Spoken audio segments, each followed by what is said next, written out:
Details చూద్దాం. తెలుగు రాష్ట్రాల్లోని పలు జిల్లాల్లో భారీ వర్షాలు కురుస్తున్నాయి. ఉపరితల ఆవర్తన ప్రభావంతో రాగల 3 రోజుల పాటు తెలంగాణలో భారీ నుంచి అతి భారీ వర్షాలు కురుస్తాయని వాతావరణ శాఖ అధికారులు హెచ్చరించారు. ఇక ఆరెంజ్ అలర్ట్ జారీ చేస్తున్నారు. ఇక ఆదిలాబాద్, ఆసిఫాబాద్, మంచిర్యాల, భూపాలపల్లి, ములుగు, భద్రాద్రి, కొత్తగూడెం జిల్లాలో అక్కడక్కడ భారీ నుంచి అతి భారీ వర్షాలు కురిసే అవకాశం ఉందని తెలియజేశారు.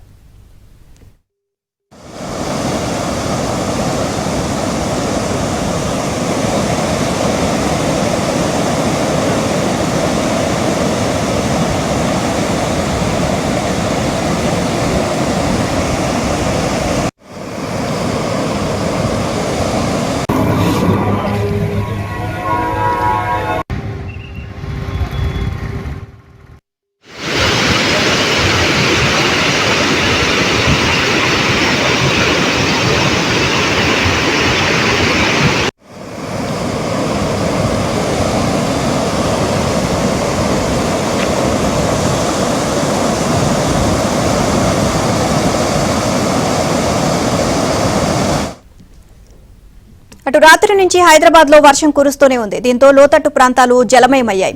హుస్సేన్ సాగర్ కు వరద పోటెత్తింది. ఎగువ ప్రాంతాల నుంచి ట్యాంక్ బండ్ కు భారీగా వరద వస్తోంది. హుస్సేన్ సాగర్ ప్రస్తుత నీటి మట్టం 513.34 మీటర్లు కాగా ఫుల్ ట్యాంక్ లెవెల్ కు చేరువలో ఉంది.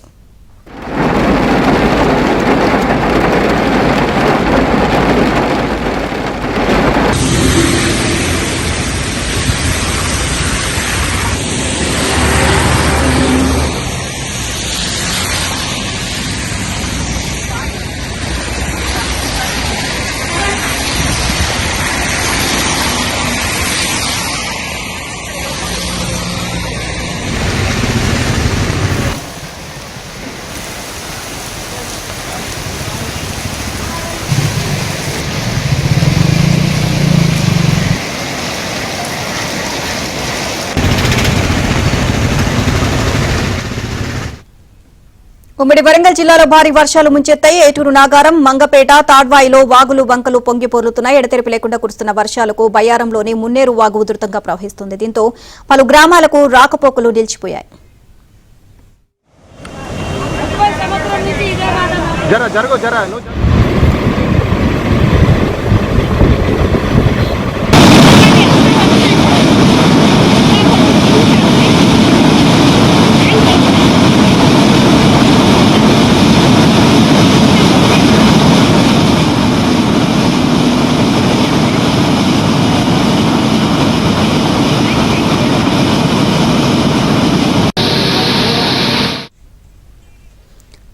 ఖమ్మం జిల్లా వ్యాప్తంగా కురుస్తున్న భారీ వర్షాలకు చెరువులు నిండిపోయాయి. మధిర నియోజకవర్గం మాదాపురం వద్ద రహదారిపై వరద నీరు ప్రవహించడంతో ఓ రైతు పొలాల్లోకి ఎరువులు తీసుకెళ్తున్న ట్రాక్టర్ అదుపు తప్పి బోల్తా పడింది.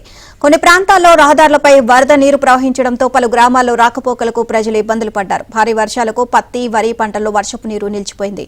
మరో 2 రోజులు వర్షాలు కురిస్తే పత్తి పంట పూర్తిగా దెబ్బతింటుంది అని రైతులు ఆందోళన వ్యక్తం చేస్తున్నారు.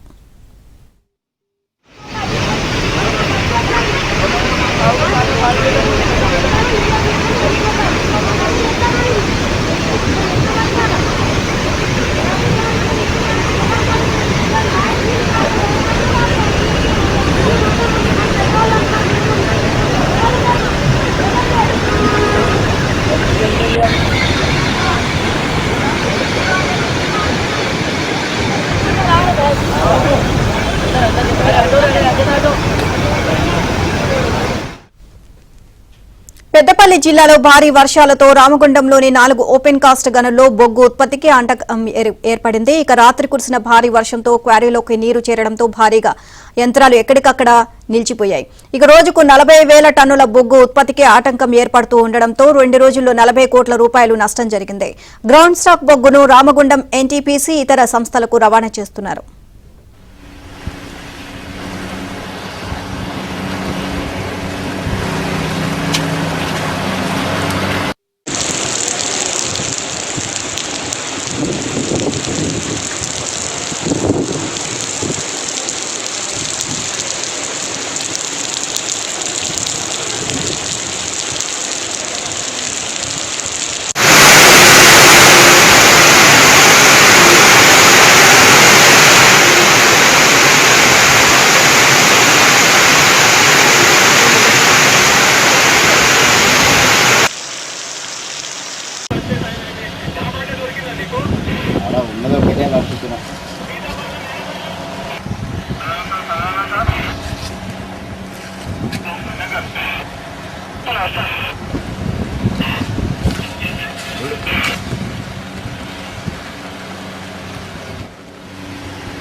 కరీంనగర్లో కుండపోత వర్షం కురిసింది. దీంతో కరీంనగర్లో ప్రధాన రహదారిపై వరద నీరు నిలిచిపోయింది. లోతట్టు ప్రాంతాలు జలమయం కావడంతో ప్రజలు తీవ్ర ఇబ్బందులు పడుతున్నారు. దీనిపై మరింత సమాచారాన్ని మా ప్రతినిధి శ్రీనివాస్ అందిస్తారు. కరీంనగర్లో భారీ వర్షం కురిసింది. కరీంనగర్ నుంచి సిరిసిల్ల వెళ్లే రహదారి, కరీంనగర్ నుంచి జగిత్యాల వెళ్లే రహదారి పూర్తిగా రెండు చోట్ల వాటర్ బ్లాగింగ్ ఎక్కువ ఉండటంతో రోడ్డు పైన భారీగా వరద నీరు వచ్చి చేరింది. కరీంనగర్ అలాగే కొన్ని చోట్ల కొన్ని కాలనీలు నీట మునిగినట్లు మనకు స్పష్టంగా తెలుస్తోంది. మరోవైపు కరీంనగర్ నుంచి సిరిసిల్ల వెళ్లే రహదారిలో ట్రాఫిక్ మళ్లించారు. కొన్ని బస్సులు పూర్తిగా కొంచెం నీళ్లలో మునిగే పరిస్థితి నుంచి డ్రైవర్లు చాకచక్యంగా వ్యవహరించి వారిని బస్సులను బయటికి తీసుకొని వేరే రూట్లో వాటిని మళ్లించాల్సిన పరిస్థితి నెలకొంది. మనం ఒకసారి సిరిసిల్ల రోడ్లో ఉన్నాము. కరీంనగర్లోని ఇది ప్రధాన పట్టణము. గీతా భవన్ అలాగే తెలంగాణ చౌక్ దగ్గరలో ఉంటుంది. కొన్ని కాలనీల్లోని ఇల్లు నీట మునిగాయి. సామాగ్రి అంతా కూడా తడిచిపోయింది అని కాలనీ వాసులు ఆవేదన చెందుతున్నారు. వారితో మనం మాట్లాడే ప్రయత్నం చేద్దాం. కెమెరామెన్ సంపత్ జూమ్ ద్వారా, ఎందుకంటే అక్కడికి మనకు వెళ్ళలేని పరిస్థితి ఉంది. ఒక చిన్న పిల్లలు కూడా తినడానికి ఫుడ్ అంతా కూడా నానిపోయిందని మనకు తెలుస్తుంది. అమ్మ చెప్పండి, ఈ వర్షానికి మీరు ఎలాంటి ఇబ్బందులు పడ్డారు? ఫుల్ ఇబ్బంది పడినాం సార్. మేము 30 సంవత్సరాలు అయింది, మాకు ఇల్లు లేదు, భూమి లేదు, జాగా లేదు.